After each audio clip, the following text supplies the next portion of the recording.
বিদ্রোহীদের অভিযানের মুখে সিরিয়ার রাজধানী দামেস্ক ছেড়ে পালালেন প্রেসিডেন্ট বাশার আল আসাদ। এর মধ্য দিয়ে আসাদের ২৪ বছরের শাসনামলের অবসান হয়েছে। আসাদের পতনের খবরে দামেস্কের উমাইয়াদ স্কয়ারে আনন্দ উদযাপন করছে সিরীয়রা। নতুন সরকার দায়িত্ব না নেওয়া পর্যন্ত দেশ চালাবেন বিদায়ী প্রধানমন্ত্রী। আরও জানাচ্ছেন সঞ্জিদা সিলভিয়া।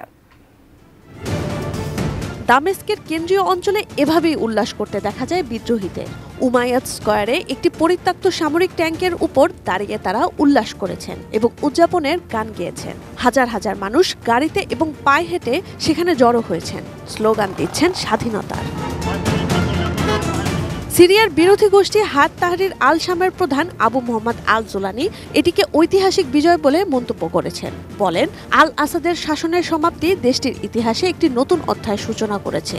এক বিবৃতিতে বিদ্রোহী গোষ্ঠী জানায়, বাদ শাসনের অধীনে ৫৪ বছরের দমন এবং ১৩ বছরের অপরাধ নিপীড়নের অন্ধকার যুগের সমাপ্তি হয়েছে। ব্যক্তিগত উড়োজাহাজে সিরিয়ার রাজধানী দামেস্ক ছেড়ে পালিয়েছেন প্রেসিডেন্ট বাশার আল আসাদ। তবে তার গন্তব্য কোথায় তা এখনো জানা যায়নি। অন্যদিকে সরকারি সকল স্থাপনা জনগণের সম্পত্তি, সেগুলো রক্ষার আহ্বান জানিয়েছেন প্রধানমন্ত্রী মোহাম্মদ ঘাজি জালালি। দামেস্কে প্রবেশের পর সেখানকার কুখ্যাত শেদনায়া কারাগারের প্রবেশ ফটক খুলে দিয়েছেন বিদ্রোহীরা। এর মধ্য দিয়ে অত্যাচারের অধ্যায়ের সমাপ্তি ঘোষণা করেছে বিদ্রোহীরা।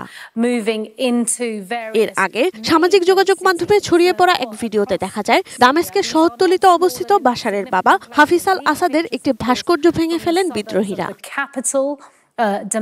গত ২৭ নভেম্বর আলেপ্পো দখলের অভিযান শুরু করে সিরিয়ার বিদ্রোহীরা। অপ্রতিরোধ গতিতে মাত্র ১২ দিনে তারা দামেস্কের নিয়ন্ত্রণ নিয়ে নেয়। Sanjida Sylvia, desk report, ATN news.